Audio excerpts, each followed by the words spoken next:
Hi viewers, good morning. Welcome to profit master dot in. ఇవాళ ప్రధాన దినపత్రికలు అలాగే వెబ్సైట్స్లో ఉన్న టాప్ బిజినెస్ హెడ్లైన్స్ ఒకసారి చూద్దాం. ముందుగా అమెరికన్ మార్కెట్స్ చూస్తే లాస్ట్ వీక్ మనకి పాజిటివ్గా క్లోజ్ అవ్వడం చూసాం అమెరికన్ మార్కెట్స్. ఎందుకంటే ఫ్రైడే రోజున టెక్నాలజీ రిలేటెడ్ స్టాక్స్లో మంచి కొనుగోళ్ల మద్దతు కనిపించింది. దానివల్ల మంచి లాభాలతో ముగిశాయి. అండ్ స్టాక్ ఫ్యూచర్స్ కూడా 4 వారాల నష్టాల నుంచి తేరుకొని లాభాల్లో ప్రస్తుతం ట్రేడ్ అవుతున్నాయి. అండ్ ఏషియన్ మార్కెట్స్లో కూడా పాజిటివ్ ట్రెండ్ మనకి కనిపిస్తుంది. దీన్ని బట్టి మన మార్కెట్స్ కూడా ఇవాళ కొద్దిగా గ్యాప్ అప్తో ఓపెన్ అయ్యే అవకాశాలు కనిపిస్తున్నాయి. ఇంటర్నేషనల్ న్యూస్ చూస్తే judge blocks Trump administrations ban on new TikTok downloads from US app stores. US judge temporarily blocked an order from the Trump administration that would have banned TikTok from being downloaded from US app stores. So Donald ట్రంప్కి కొద్దిగా ఎదురుదెబ్బ తగిలింది ఈ విషయంలో. And మేజర్గా అంటే మన మార్కెట్స్ని ప్రభావితం చేసే అంశాలు ఎక్కడ కనిపించట్లేదు యుఎస్ మార్కెట్స్ నుంచి. అలాగే ఎకనామిక్ టైమ్స్ ఫస్ట్ పేజ్ మనం చూస్తే మేజర్గా ఈ వారం మనకి reserve bank of India credit policy ఒకటి మార్కెట్స్కి దిశానిర్దేశం చేసే అవకాశం ఉంది. అండ్ దానికి తోడు జీడిపికి సంబంధించిన అంశాలు, అంటే ఎస్పెషల్లీ గ్రోత్ ప్రొజెక్షన్ ఎలా రిజర్వ్ బ్యాంక్ ఆఫ్ ఇండియా ఈసారి ఇస్తుంది, అండ్ వడ్డీ రేట్ల తగ్గింపు కానీ పెంపు కానీ ఇలాంటి ఈ నిర్ణయం ఇప్పుడు ఈసారి రిజర్వ్ బ్యాంక్ ఆఫ్ ఇండియా తీసుకోకపోవచ్చు అని most of the street expect చేస్తుంది. కాకపోతే వాళ్ళ గైడెన్స్ ఎలా ఉంటుందన్న దానికోసం మార్కెట్ ఎదురు చూస్తుంది. GDP contraction Q2 likely to have slowed to 12%. Economists they want recovery will be patchy and uncertain though the worst may be over. So దరిద్రం or worst ఇక్కడితో అయిపోయిందని మనం అనుకున్నప్పటికీ కాకపోతే ఇక్కడి నుంచి గ్రోత్ మాత్రం అత్యద్భుతంగా ఉండకపోవచ్చు, ప్యాచీగా ఉండొచ్చు అన్నది ఒక విశ్లేషణ వాళ్ళు చేయడం కనిపిస్తుంది. ఇంకా చాలా స్టాక్స్ లైక్ ఎస్టిమేట్స్తో పోల్చుకున్నట్టయితే కోటాక్ మహీంద్రా కానీ, DBS, Iqra, CRISIL, axis, India ratings, HDFC, care ఇవన్నీ ఇస్తున్న ఈ కంపెనీలన్నీ ఇస్తున్న రేటింగ్స్ నిరుత్సాహంగా నిస్తేజంగానే కనిపిస్తున్నాయి మనకి. LVB in crisis after 7 directors voted out. CEO promoters also rejected. Bank to be run by a committee of directors for now. So AGMలో ఒక అంటే ఈ మధ్యకాలంలో ఎప్పుడు లేనంతగా ఒక అనూహ్యమైన నిర్ణయం మనకు కనిపించింది. ఇక నుంచి ఈ బోర్డుని, అంటే ఇప్పుడున్న ప్రమోటర్స్ కాకుండా కొత్త కమిటీ ఆఫ్ డైరెక్టర్స్ బోర్డును నడిపించాలని చెప్పి ప్రమోటర్స్ అంతా కోరడం కాస్త ఆశ్చర్యకరమైన విషయం. సో ఇవాళ LVBలో యాక్టివిటీ ఉండొచ్చు మనకి. అండ్ మేజర్గా ఇంకొక అంశం, Reliance retail to wage online price war against rivals, plans to keep pricing lower then Flipkart, Amazon. JioMart speeds up 4 into fashion electronics. So electronic స్పేస్లో కూడా మరింత పాగా వేయడానికి రిలయన్స్ రిటైల్ ప్రయత్నాలు చేస్తుంది. అండ్ జియో మార్ట్ కూడా ఈ మధ్యకాలంలో మనం చూస్తే యాప్లో చాలా మార్పులు చేర్పులు జరిగాయి. గతంలో 1 month బ్యాక్కి ఇప్పటికీ అనూహ్యమైన చేంజెస్ మనకి జియో మార్ట్ యాప్ చూస్తే, మనకి వెబ్సైట్ చూస్తే అర్థమవుతుంది. బట్ ఈ టైంలో ఫ్లిప్కార్ట్ అండ్ అమెజాన్కి పోటీగా మరిన్ని ఆఫర్స్ తీసుకురావాలని చెప్పి జియో చూస్తున్నట్టు ఉంది. ఎందుకంటే ఇది రాబోయేది దసరా, దీపావళి మెయిన్ సీజన్. ఈ కంపెనీస్కి జనాలు బయటికి వెళ్ళేందుకు ఆసక్తి చూపించరు కాబట్టి ఇప్పుడున్న పరిస్థితుల్లో ఆన్లైన్కి ఎక్కువ ప్రిఫరెన్స్ ఇస్తారు కాబట్టి అందుకు తగ్గట్టుగా కంపెనీ కూడా ప్లాన్స్ రచిస్తుంది. ET special on what everyone wants to know. So economic టైమ్స్లో చాలా అద్భుతమైన ఇవాళ వీలుంటే ఒకసారి కొనుక్కోండి. ఎందుకంటే ఈ వర్క్ ఫ్రమ్ హోమ్ కాన్సెప్ట్ ఎలా మొత్తం చేంజ్ చేయబోతుంది అన్న ఒక ఇంట్రెస్టింగ్ ఆర్టికల్స్ని వీళ్ళు ఒక 3-4 పేజీల పాటు కవర్ చేశారు. చాలామంది ఎక్స్పర్ట్స్తో మాట్లాడుతూ బిల్ గేట్స్ కూడా చెప్తున్నారు, it's amazing how well working from home has worked. So work from home అనేది చాలా అద్భుతంగా పనిచేసింది. డ్రాబ్యాక్స్ ఉంటాయనుకున్నాం కానీ బట్ అనుకున్నంతగా డ్రాబ్యాక్స్ లేవు. ఈ కరోనా పాండమిక్ అయిపోయిన తర్వాత కూడా అట్లీస్ట్ ఒక 50% వరకు వర్క్ ఫ్రమ్ హోమ్ చేయడానికి ఆసక్తి చూపిస్తారన్న ఒక వ్యాఖ్యను ఆయన చేయడం జరిగింది. దీనికి తోడు I have not had to do any travel all year, that ఫ్రీడ్ up time to do more. So ఎలాంటి ట్రావెల్ చేయకుండా పనులు అయిపోయి చాలా టైం తనకు మిగిలిందన్న వ్యాఖ్యను బిల్ గేట్స్ చేయడం జరిగింది. సో దీన్ని బట్టి చూస్తే వర్క్ ఫ్రమ్ హోమ్ కాన్సెప్ట్ అనేది ఇక్కడి నుంచి న్యూ నార్మల్ కావచ్చు. చాలా IT companies work from home చేయడానికి ఎక్కువ ఆసక్తి చూపిస్తున్నాయి ఇప్పుడున్న తరుణంలో. అది వర్క్ ఫ్రమ్ హోమ్ చేయడం వల్ల మనకేంటి బెనిఫిట్, ఏ కంపెనీస్ లాభపడతాయన్నది తర్వాత మనకి స్టోరీస్లో ఉంది. అది కూడా కాస్త ఆసక్తిగా చూడండి. Voda's arbitration win unlikely to trigger any fresh investments in Vodafone Idea. So telcos need to hike tariffs. So ఇప్పుడున్న పరిస్థితుల్లో టారిఫ్లు పెంచడం తప్ప వోడాఫోన్ మనుగడకి వేరే ప్రత్యామ్నాయం లేదు. ఎందుకంటే కేసు విన్ అవ్వడం వల్ల వోడాఫోన్ ఐడియాకి భారీగా పెట్టుబడులు రావు. అన్న ఒక సలహాని, ఒక విశ్లేషణని కొంతమంది ఎక్స్పర్ట్స్ చేస్తున్నారు. ఎందుకంటే ఇది వచ్చింది వొడాఫోన్ పిఎల్సీకి, వొడాఫోన్ గ్రూప్కి, వొడాఫోన్ ఇండియాకి దీనివల్ల డబ్బులు రావన్న విషయం మనం గుర్తుంచుకోవాలి. And tea price up 28% as consumption rises on work from home. Work from home చేయడం వల్ల ఇండోర్ కన్జంప్షన్ బాగా పెరిగింది, resulting in indoor consumption surging 20% of pre Covid levels. So pre Covid levels కంటే 20% అధికంగా ఇది పెరిగిందన్నది ఒక దీన్ని టీ ఇండస్ట్రీ నుంచి వస్తుంది. సో దీనివల్ల ప్రైజెస్ కూడా పెరుగుతున్నాయి. ప్రత్యక్షంగా పరోక్షంగా మనకి టీ రిలేటెడ్ స్టాక్స్లో కూడా మనకి రేట్స్ పెరుగుతాయి. Traders most bearish and banks in October F&O series. So కొత్త సిరీస్ మొదలైన సంగతి మన అందరికీ తెలిసిందే.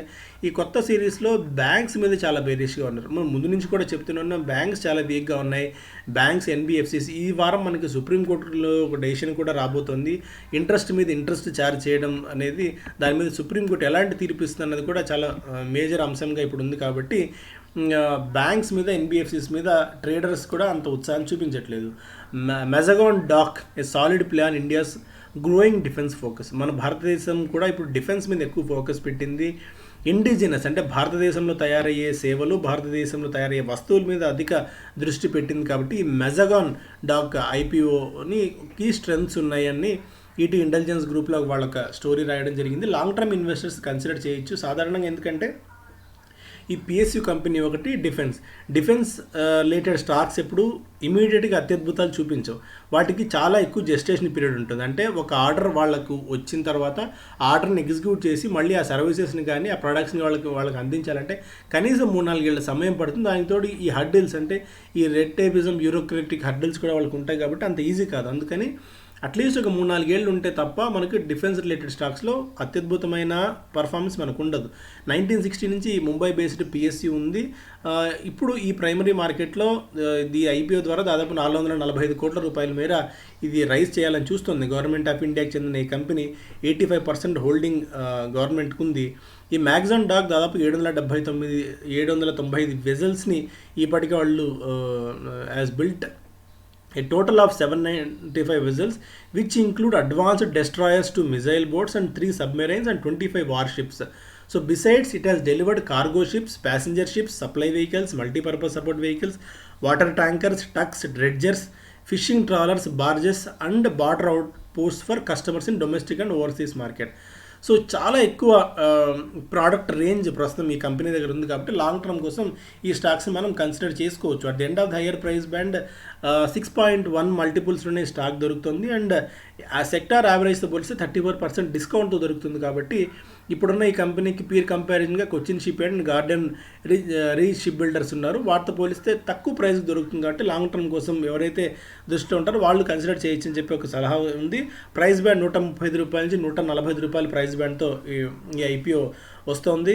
29న మనకి రేపటి నుంచి ఇష్యూ ప్రారంభమై అక్టోబర్ 1వ తారీఖున ఇష్యూ ముగియబోతోంది. And UTI AMC valued well but maybe a better secondary market bet.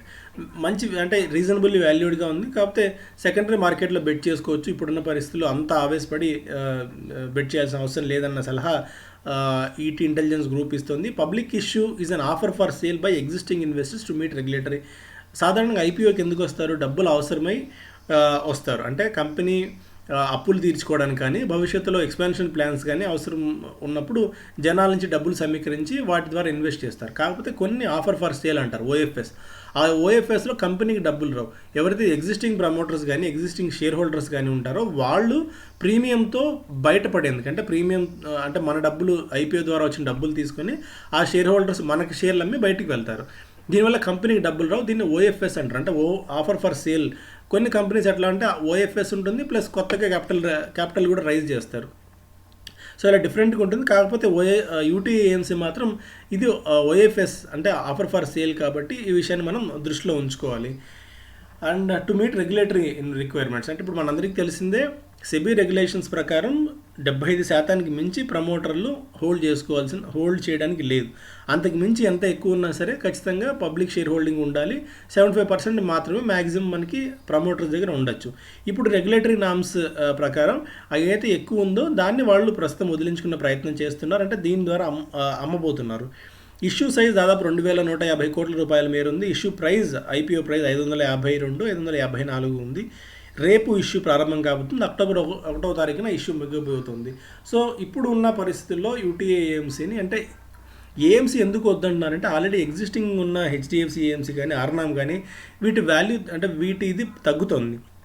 ఒకటి జనాలు మ్యూచువల్ ఫండ్స్ నుంచి తగ్గించుకొని మ్యూచువల్ ఫండ్స్లో ఇన్వెస్ట్ చేయకుండా డైరెక్ట్గా షేర్స్లో ఇన్వెస్ట్ చేస్తున్నారు కాబట్టి వీటి వాల్యుయేషన్ కొద్దిగా తగ్గుతుంది. మళ్ళీ మార్కెట్స్ ఏదైనా పడిన తర్వాత మళ్ళీ జనాలు యాజ్ యూజువల్గా మ్యూచువల్ ఫండ్స్ రూట్లోకి ఎంటర్ అవుతే అప్పుడు మాత్రమే ఇలాంటి కంపెనీస్కి బెనిఫిట్ అవుతుంది. కాబట్టి ప్రస్తుతం ఉన్న పరిస్థితుల్లో సెకండరీ మార్కెట్లో బెట్ చేయొచ్చు, అంటే స్టాక్ లిస్ట్ అయిన తర్వాత ఆలోచించవచ్చు, కానీ ఫ్రెష్గా ఐపీఓలో అయితే ఇన్వెస్ట్ చేయాల్సిన అవసరం లేదన్న సలహా వినిపిస్తుంది. RBI unlikely to change repo rate this week. ఈ వారం ఉంది మనకి పాలసీ రేటు డెసిషన్స్ ఉన్నాయి. కాకపోతే ఎట్లాంటి పాలసీ తీసుకొస్తారు అండ్ ఫ్యూచర్ స్టాన్స్ ఎలా ఉందనేది చూడాలి. అండ్ జీడిపి గురించి ఆల్రెడీ డిస్కస్ చేసాం మనం. బిజినెస్ స్టాండర్డ్ చూస్తే ఫస్ట్ పేజ్లో central will contest arbitration award and Vodafone కేసులో ఏదైతే కోల్పోయిందో దాన్ని ఈ ఆర్బిట్రేషన్లో మళ్ళీ వీళ్ళు కాంటెస్ట్ చేయబోతున్నారు, అంటే మరొకసారి కోర్టు మెట్లు ఎక్కబోతున్నారన్న ఒక వార్త మనం చూస్తున్నాము. సో వోడాఫోన్లో వొలటాలిటీ బాగా ఉండొచ్చు, అందుకు తగ్గట్టు మాత్రమే డెసిషన్స్ తీసుకోండి. సో ఫస్ట్ పేజ్లో interrupts in talks for Air India bid కొనసాగుతూనే ఉంది. ఇది ఇప్పట్లో తేలేట్టుగా కనిపించలేదు. ఎల్వీబీలో లక్ష్మీ విలాస్ బ్యాంక్ ఒక ఇష్యూ ఉంది. And a million demat accounts open for third state month. వరుసగా మనకి 3వ నెలలో కూడా 10 లక్షల డీమ్యాట్ అకౌంట్స్ కొత్తగా ఓపెన్ అవ్వడం మనం చూస్తున్నాం. దాదాపు ఇప్పుడు 44 మిలియన్ దాకా మనకి డీమ్యాట్ అకౌంట్స్ ఇండియాలో ఉన్నాయి. జాన్ నుంచి చూస్తే 38 మిలియన్ అనేది 44 మిలియన్. దాదాపు ఈ కాలంలోనే 6 మిలియన్లు అంటే 60 లక్షల డీమ్యాట్ అకౌంట్స్ కొత్తగా ఓపెన్ అవ్వడం అనేది రికార్డుగా దీన్ని చెప్పుకోవచ్చు. రిటైల్ ఇన్వెస్టర్స్ ఫ్రెంజీ బాగా కొనసాగుతుంది. రిటైల్ ఇన్వెస్టర్స్ మార్కెట్లోకి బాగా వస్తున్నారు. ఈ home appliances makers pouring up. ఈ కొత్తగా మనకి వర్క్ ఫ్రమ్ హోమ్ కాన్సెప్ట్ ఏదైతే వస్తుందో దానివల్ల కొన్ని కంపెనీస్కి, నేను గతంలో కూడా ఒకసారి వోల్టాస్ గురించి చెప్తే ఎవరో కామెంట్ చేశారు, ఇంట్లో ఉండి వర్క్ ఫ్రమ్ హోమ్ చేయడం వల్ల చేస్తే ఏసీలకు ఎందుకు డిమాండ్ పెరుగుతుందా, వాళ్ళు ఎవరో చెప్తే నీకు కూడా చెప్పడానికి తెలియలేదా అని.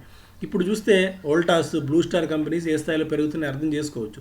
So ahead of markets companies think చేస్తాయి. మన ఊహకు అందని విధంగా కంపెనీస్ థింక్ చేస్తాయి కాబట్టి వాళ్ళు డికేట్స్ కొద్దీ ఉన్నారు, వ్యాపారాన్ని చేయగలుగుతున్నారు. మనము ఈ 6 నెలలకి సంవత్సరం చూస్తే వాళ్ళు రాబోయే 4-5 ఏళ్ల తర్వాత మార్కెట్ ఎట్లా ఉంటుందన్న ఉద్దేశంతో ప్లాన్స్ ఉంటాయి కాబట్టి కంపెనీస్ ఆ స్థాయిలో సక్సెస్ అయి ఉన్నాయి.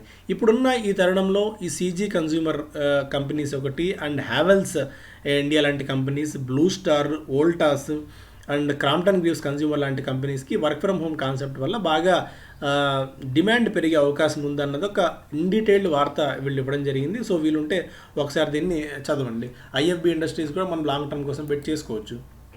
Infosys become bellwether again says Nilekani. So ఒక కల్కితురాయిలాగా ఇన్ఫోసిస్ మళ్ళీ మారేందుకు అవకాశం ఉంది. కొద్దిగా ఈ లీగ్లో వెనకబడినప్పటికీ when compared with TCS, HCL మళ్ళీ పూర్వ వైభవాన్ని సంతరించుకుంటుంది. మార్జిన్స్ పరంగా మెరుగైన పర్ఫార్మెన్స్ని కంపెనీ పర్ఫామ్ చేస్తుందని చెప్పి నందన్ నీలేకని చెప్తున్నారు. సో ఇన్ఫోసిస్ మనం గతంలో నుంచి కూడా చెప్తూనే ఉన్నాం. సో మంచి cash rich company. Extreme long term horizon దృష్టిలో ఉంచుకుంటే TCS, HCl tech, first TCS తర్వాత హెచ్సిఎల్ అండ్ ఇన్ఫోసిస్, విప్రో కూడా ఈ మధ్య పర్ఫామ్ చేస్తుంది కాబట్టి దాన్ని కూడా మనం కన్సిడర్ చేసుకోవచ్చు లాంగ్ టర్మ్ హొరైజన్ దృష్టిలో ఉంచుకున్నట్టయితే. సో ఇది ఈరోజు ప్రధాన దినపత్రికలు అలాగే వెబ్సైట్స్ వచ్చిన top business headlines. And economic టైమ్స్లో ఈరోజు ఈటీ వెల్త్ వస్తుంది. మీ అందరికీ తెలిసిందే ఈటీ వెల్త్లో చాలా ఇంట్రెస్టింగ్ స్టోరీస్ మనకు ఉన్నాయి. అయితే వాటిని కూడా ఇప్పుడు ఇంక్లూడ్ చేయడం టైం లేదు కాబట్టి నేను ఈ ఎపిసోడ్లో ఇంక్లూడ్ చేయడం లేదు. వీలుంటే మరొక ఎపిసోడ్ చేద్దాం అనుకుంటున్నాను. ఇదేంటంటే ఎవరైతే అమ్మాయిలు ఉంటారో ఆడపిల్లలు మనకి వాళ్ళందరికీ ఖచ్చితంగా ఉపయోగపడే ఇది ఈటీ వెల్త్లో best investment for your daughter. కూతురికి education and marriage 2 important goals మనకి. సో అలాంటి గోల్స్ ఎలా మనం ఒక ఇండియన్ పేరెంట్గా తీర్చుకోవాలి, వాళ్ళ ఫ్యూచర్ని ఎలా ప్లాన్ చేయాలన్న దీంతో పాటు ఇప్పుడు మ్యూచువల్ ఫండ్స్ ఏవి బాగా పర్ఫామ్ చేస్తున్నాయి అండ్ ఒక లాంగ్ టర్మ్ కోసం ఒక స్టాక్, ఇవన్నీ కూడా తర్వాత ఎపిసోడ్లో ఇంకొక స్పెషల్ వీడియోలో నేను చెప్పే ప్రయత్నం చేస్తాను. So don't miss that. So thank you so much. Have a good day.